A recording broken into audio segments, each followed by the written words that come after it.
ANA test क्या होता है, कब करते हैं, किसका करते हैं, कैसे करते हैं और एएनए टेस्ट की रिपोर्ट को समझे कैसे, अगले 5 मिनट में हम यही बात करने वाले हैं।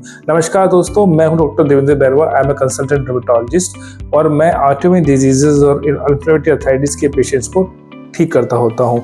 एएनए टेस्ट क्या होता है, यानी कि एंटी न्यूक्लियर एंटीबॉडी टेस्ट क्या होता है, इसको समझने के लिए आप समझिए कि आपकी इम्यून सिस्टम कैसे काम करता है। आपका इम्यून सिस्टम जो है व्हाइट ब्लड सेल्स और एंटीबॉडीज उसमें होते हैं। आपका इम्यून सिस्टम बाहर से आने वाले बैक्टीरिया, वायरस या कोई भी इन्फेक्टिव एजेंट को एंटीबॉडी बना करके खत्म कर देता है, लेकिन ये एंटीबॉडीज कभी भी आपकी बॉडी को नुकसान नहीं पहुंचाते। यही हमारे इम्यून सिस्टम की खासियत है। कभी कभी क्या होता है कि जब किसी इंसान को ऑटो इम्यून डिजीज होती है तो उसका इम्यून सिस्टम उसकी बॉडी के खिलाफ ही एंटीबॉडीज बनाने लग जाता है। आपकी बॉडी जो है वो सेल्स से बनी हुई है और सेल के अंदर न्यूक्लियस होता है। इसका मतलब ये है कि आपका इम्यून सिस्टम जो है वो एंटी न्यूक्लियर एंटीबॉडी बनाता है, जो कि आपकी बॉडी के सेल्स को डिस्ट्रॉय कर देता है। यही है आपका एएनए, यानी कि एंटी न्यूक्लियर एंटीबॉडी। अब ये टेस्ट करते किसका है और कब करते हैं? अगर किसी पेशेंट को हमें लगता है कि उसको सिम्टम्स ऐसे हैं जो कि ऑटोइम्यून डिजीज के हैं। बहुत सारे पेशेंट जो हैं जॉइंट पेन लेकर के आते हैं, स्किन रेस्ट लेकर के आते हैं, बाल गिर जाते हैं, छाले मुंह में आते हैं, कोई भी ऐसा सिम्टम जो कि हमें किसी ऑटोइम्यून डिजीज का लगता है, उन पेशेंट्स के अंदर हम एंटी न्यूक्लियर एंटीबॉडी टेस्ट को ऑर्डर करते होते हैं। ये टेस्ट तभी करते हैं जब हमें किसी ऑटोइम्यून डिजीज का पता लगाना होता है। एएनए टेस्ट करते कैसे हैं? टेस्ट कैसे करते हैं उसको जानने से पहले हम देखते हैं कि एएनए टेस्ट के टाइप्स कितने होते हैं। एएनए टेस्ट जो है वो 2 तरीके से किया जाता है। एक होता है ANA test by ELISA method और एक होता है एएनए बाय इम्यूनोफ्लोरेसेंस मेथड। अगर आप एएनए टेस्ट करवाने जा रहे हैं, अभी नहीं करवाया है, तो बेहतर होगा कि आप अपना एएनए टेस्ट जो है इम्यूनोफ्लोरेसेंस मेथड से ही कराएं, क्योंकि एएनए बाय इम्यूनोफ्लोरेसेंस मेथड को ही बेटर मानते होते हैं। उसके अंदर रिपोर्ट भी अच्छी आती होती है।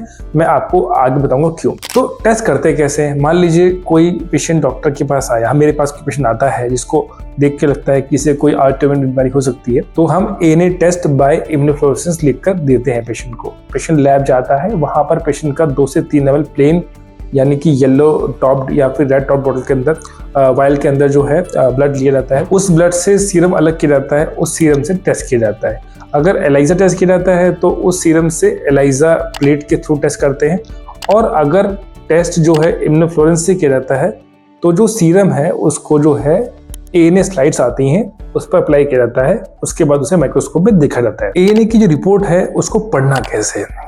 अगर आपने एएनए का टेस्ट एलाइजा से कराया है तो आपकी जो रिपोर्ट है वो नंबरों में आएगी। मतलब जैसे एएनए की आपने टेस्ट कराई, वैल्यू उसकी 5, 6, 3.2, 4.8 ऐसे आने वाली है, और वहाँ एक कट ऑफ रहने वाली है 0.5 की, 0.7 की, 0.8 की।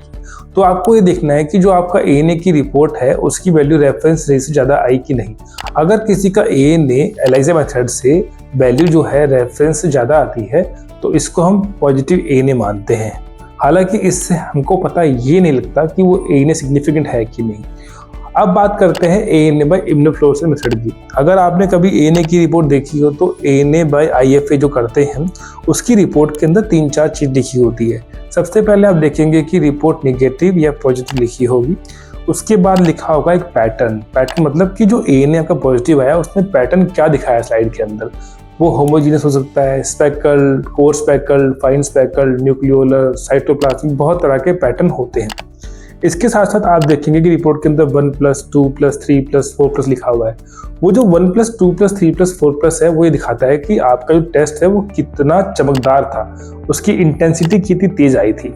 इसके साथ साथ उसमें आप एक नंबर और देखेंगे जिसको टाइटर बोलते हैं, 1:40, 1:80, 1:160, 1:320 या फिर कभी कभी 1:1000 तक टाइटर वैल्यू देखी होगी आप। अगर एएनए की रिपोर्ट आपकी इम्यूनोफ्लोरेसेंस से की हुई है, अगर रिपोर्ट नेगेटिव आई है, नेगेटिव लिखा हुआ है तो रिपोर्ट नेगेटिव है। इसके अलावा अगर उसमें एक पैटर्न लिखा हुआ है, उसकी इंटेंसिटी लिखी हुई है, टाइटर लिखे हुए हैं, तो ये टेस्ट आपका पॉजिटिव है। पर्सनली काफ़ी लोग कहते हैं कि ANA पॉजिटिव आ गया तो क्या करना है। अगर आपका ANA पॉजिटिव आ गया है तो हो सकता है कि आपके डॉक्टर ने आपको कभी ENA ब्लॉट या फिर ANA ब्लॉट या फिर इम्यूनोप्रोफाइल इस नाम का टेस्ट करने बोला हो। अगर किसी का ANA पॉजिटिव आ जाता है तो हम ये देखने के लिए कि कौन सा पर्टिकुलर एंटीबॉडी पॉजिटिव है, वो करने के लिए हम ANA ब्लॉट, ENA ब्लॉट या फिर इम्यूनोप्रोफाइल नाम का टेस्ट करते होते हैं। इस टेस्ट के अंदर क्या होता है कि 15, 20 या 25 टाइप के एंटीजन होते हैं और हम ये चेक करते हैं कि जो ANA पॉजिटिव आया है ब्लड सैंपल लेकर के कि कौन कौन से जो हैं हमारे एंटीबॉडीज पॉजिटिव आ रहे हैं। For example anti DS DNA, anti histone, anti nucleosome, anti Ro, anti La, different types के एंटीबॉडीज हैं जो कि डिफरेंट काइंड्स ऑफ डिजीज में मिलते हैं। ये हम कर लेते हैं। तो अब क्वेश्चन ये आता है कि जब हमारे पास ये ENA ब्लॉट टेस्ट है तो हम ANA क्यों कर रहे हैं, हम सीधा ENA क्यों नहीं कर लेते। ANA जो टेस्ट है वो सस्ता होता है, ज़्यादा सेंसिटिव है, करना भी ईजी है, तो हम पहले ANA टेस्ट करते होते हैं। अगर किसी का ANA पॉजिटिव आता है तो तब जाके हम ENA ब्लॉट टेस्ट करते हैं, जो कि थोड़ा महंगा होता है, कॉस्टली होता है, ज़्यादा स्पेसिफिक है और उसकी सेंसिटिविटी कम है। कहने का मतलब ये है कि ANA टेस्ट ही वो टेस्ट है जो कि स्टार्टिंग में किया जाता है स्क्रीनिंग के लिए। वो पॉजिटिव आता है तो फिर हम ANA ब्लॉट टेस्ट करते होते हैं। अब काफ़ी लोग कहते हैं कि जी मैंने अपना ANA टेस्ट कराया था, टेस्ट पॉजिटिव आ गया, तो मैं इसको रिपीट करके देखूं कि मेरा टेस्ट निगेटिव कब होगा। जनरली डॉक्टर्स जो होते हैं ANA टेस्ट आपका एक बार करने के बाद जनरली उसको दोबारा रिपीट नहीं करते, क्योंकि टेस्ट के निगेटिव, पॉजिटिव, हाईली पॉजिटिव या निगेटिव हो जाने से कुछ फर्क पड़ता नहीं। वो आपका डायग्नोसिस बनाने के बाद आपको दवाई दे दें और आपको क्लिनिकली चेक करते हैं कि आपकी तबीयत कैसी है, आपके सिम्टम्स कैसे हैं। इसलिए जनरली ANA को रिपीट नहीं किया जाता है। अब काफ़ी लोग कहते हैं कि जी मैंने अपना ANA टेस्ट कराया, पॉजिटिव आ गया पर सिम्टम कोई नहीं है, तो मुझे क्या करना है, क्या बीमारी है कि नहीं है। ANA जो है वो एक तरह का हाईली सेंसिटिव टेस्ट है। इसका मतलब ये है कि फॉल्स पॉजिटिव आने के चांस ज़्यादा है। अगर कोई हेल्दी इंसान अपना ANA कराता है तो उसका ANA टेस्ट ही पॉजिटिव आ सकता है।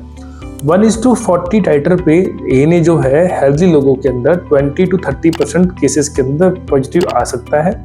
1:80 पे जो ये नंबर है ये रहता है आपका 15 से 20% के आसपास। 1:160 पे जो ये नंबर है पहुंच जाता है आपका 5% के आसपास, और 1:320 पे पहुंच जाता है 3% के आसपास। तो मतलब ये है कि काफ़ी सारे लोग ऐसे भी होंगे जिनका ANA पॉजिटिव आ जाएगा बट उनका सिम्टम कोई नहीं होगा और कुछ करना नहीं है उनके लिए। कुछ लोग कहते हैं कि ANA पॉजिटिव सिर्फ क्या ऑटोइम्यून डिजीज में आता है या कुछ और कारण भी है। एंटी न्यूक्लियर एंटीबॉडी ब्लड के अंदर यानी आपकी बॉडी के अंदर बनते तो हैं पर उनका टाइटर बड़ा कम रहता है, जो कि पकड़ में नहीं आता। अगर किसी को किसी तरह की ऑटोइम्यून डिजीज हो जाए, पहला कारण। दूसरा कारण ये कि कोई ऐसी दवा खा ले, कोई ड्रग्स खा ले जो कि commonly anti nuclear antibody form करने में हेल्प करते हैं, जिसे TB की दवाइयों में जनरली मिल जाता है।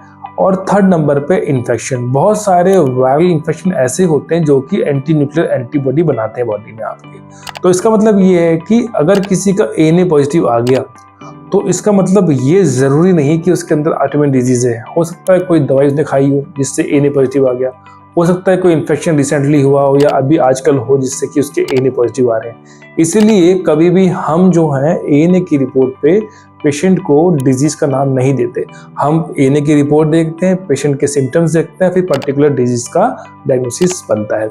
ANA को लेकर के आपके मन में कोई भी सवाल हो, आप अपना सवाल कमेंट बॉक्स में छोड़ सकते हैं। हमारी टीम आप तक जरूर पहुंचेगी। अगले हफ्ते हम फिर मिलेंगे आपसे कोई नया टॉपिक लेकर के। तब तक के लिए नमस्कार।